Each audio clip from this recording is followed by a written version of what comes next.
की सलामती से बड़ा कोई एजेंडा नहीं, कोई तहरीक, कोई शख्सियत नहीं। Army chief general Syed Asim Munir का कौमी सलामती की पार्लिमानी कमेटी से खिताब, कहा कि हमको बेहतर गवर्नेंस और ममलिकत पाकिस्तान को मजबूत रियासत बनाने की ज़रूरत है। हम कब तक एक सॉफ्ट स्टेट की तर्ज पर जानों की कुर्बानी देते रहेंगे? और सबसे बड़ी गलती तो हिस्टोरिकल पाकिस्तान में चली आ रही है ना कि बलूचिस्तान को हमने सूबा बना दिया इस तरह का। अच्छा, रीजन्स आपने नहीं बनाई, लोकल गवर्नमेंट कराने को आप तैयार नहीं है, बजट डिस्पर्समेंट को आप तैयार नहीं है। नरेंद्र मोदी का कहना है कि दुनिया में कहीं भी दहशतगर्दी हो, लिंक पाकिस्तान में निकलता है।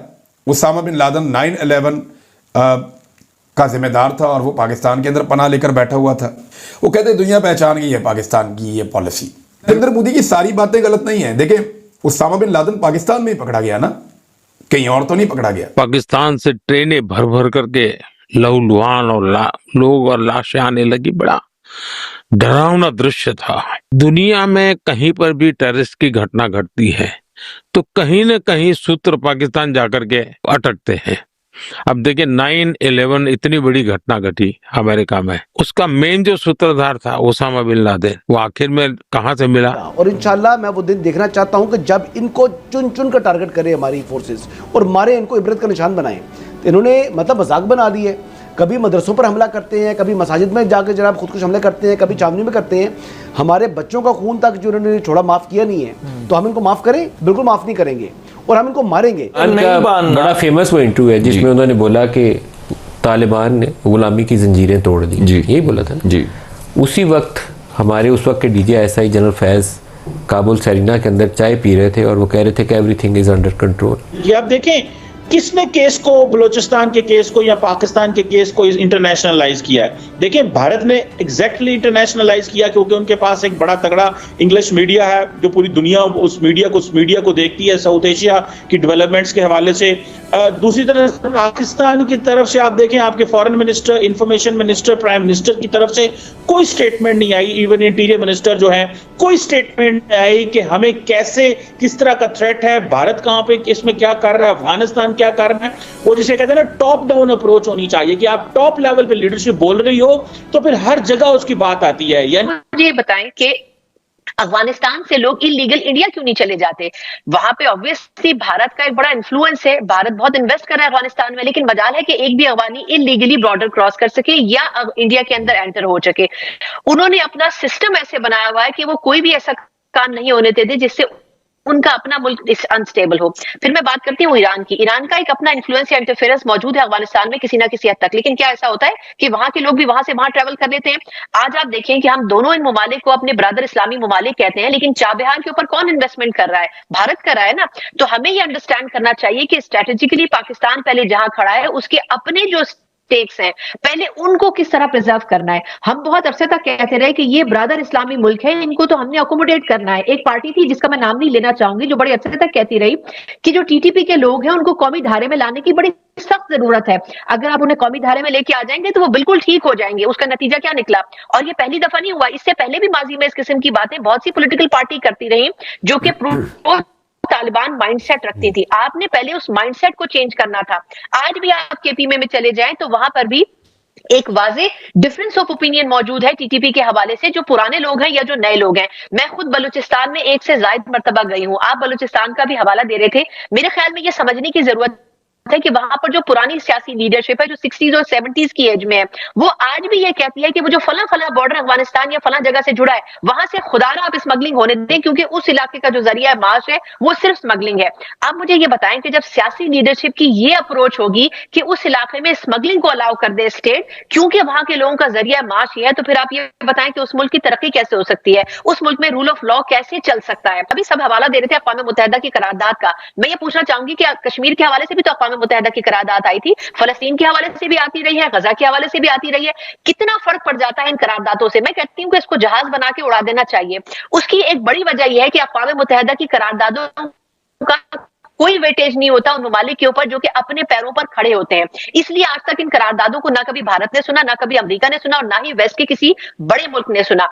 अगर देखिए कुलभूषण यादव का इंसिडेंट हुआ, इसके अलावा दीगर इंसिडेंट्स हुए, हम हमेशा पहल नहीं करते। भारत के पास अगर हल्की सी भी एक कोई चीज आ जाती है, कोई क्लू आ जाता है, तो वो उसका जो प्रोपेगेंडा करता है, वो उसमें हमारा जो सच है वो ओवरशैडो हो जाता है।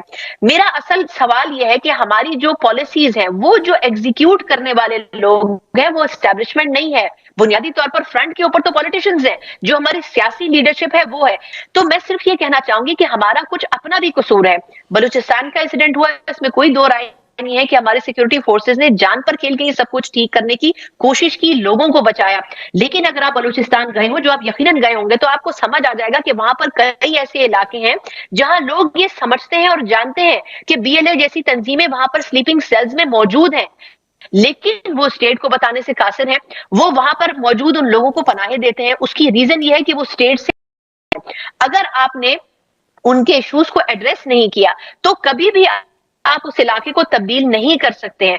थोड़ा सा केपी से मुख्तलिफ सूरत हाल है बलूचिस्तान की, लेकिन ऐसा नहीं है कि उसको ठीक करना नामुमकिन नहीं है। वहां जितने सक्सेसफुल प्रोजेक्ट्स अभी तक चल रहे हैं, वो ज्यादातर फौज के बनाए हुए हैं। मेरा सवाल यह है कि सरफराज बुट्टी साहब ये बात करते हैं कि या तो मैं ठीक कर दूंगा या मैं चला जाऊंगा। तो मैंने एक दफा उनसे कहा कि सर आप चले जाएंगे ठीक, तो आप कर नहीं सकेंगे। उसकी रीजन ये है कि किसी एक दो सियासी लोगों से बलूचिस्तान ठीक नहीं हो सकता।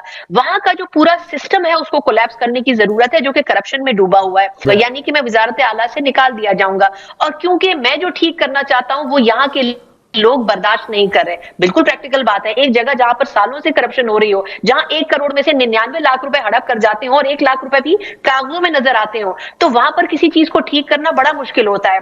तो मेरे ख्याल में बुट्टी साहब अकेले ये ठीक नहीं कर सकते। वहां जो कुछ थोड़ा बहुत ठीक हो रहा है वो वही हो रहा है जहां पर फौज के इदारे फ्रंट पर आकर उस काम या उस प्रोजेक्ट को एग्जीक्यूट कर रहे हैं। अब आते हैं स्मगलिंग के प्रोसेस में।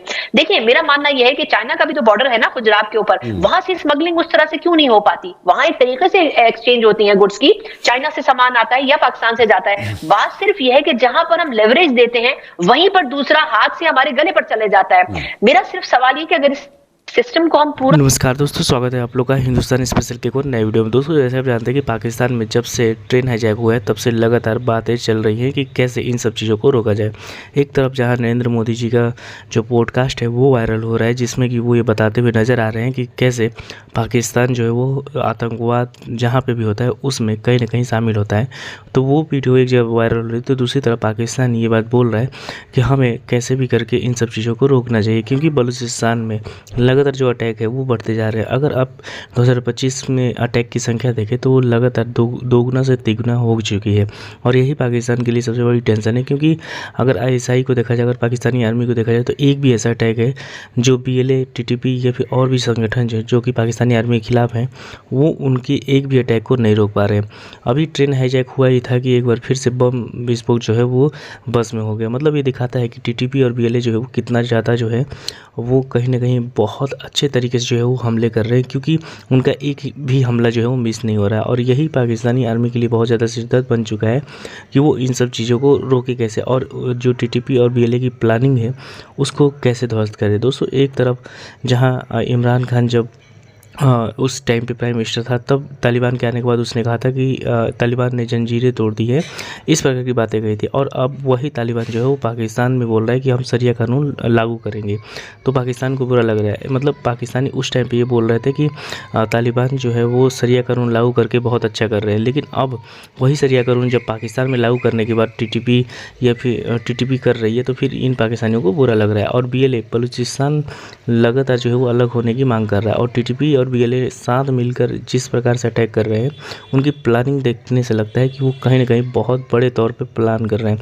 और इन सब चीज़ों के पीछे कोई तो देश है। पाकिस्तान जो ये शक करता है या फिर आरोप लगाता है, तो ये कहीं ना कहीं सही भी है, क्योंकि इस प्रकार की प्लानिंग, ट्रेन को हाईजैक करना मतलब एक बहुत बड़ी बात होती है। और बीएलए की जो संख्या है, जो पैसे उनके पास है, वो इतनी भी ज़्यादा नहीं है कि वो एक ट्रेन को हाईजैक करें और इतनी बड़ी प्लानिंग को जो है वो सफलतापूर्वक जो है वो अंजाम दे। हालांकि उसके बाद ट्रेन हाईजैक के बाद उनके लोग तो मारे गए, लेकिन पूरी दुनिया में एक संदेश गया है कि बीएलए है क्या, और बीएलए ने एक संदेश जो है वो पूरी दुनिया में दे दिया है, जिसके वजह से अब पाकिस्तान जो है उसको लग रहा है कि आखिरकार इसको रोकने के लिए हम क्या कर सकते हैं। तो दोस्तों बस आज के वीडियो में इतना ही। वीडियो को लाइक और चैनल हिंदुस्तानी स्पेशल को सब्सक्राइब कर लें, क्योंकि हम आपके लिए इंटरेस्टिंग वीडियो लाते रहते हैं। मिलेंगे किसी वीडियो से, तब तक के लिए हिंदुस्तानी स्पेशल।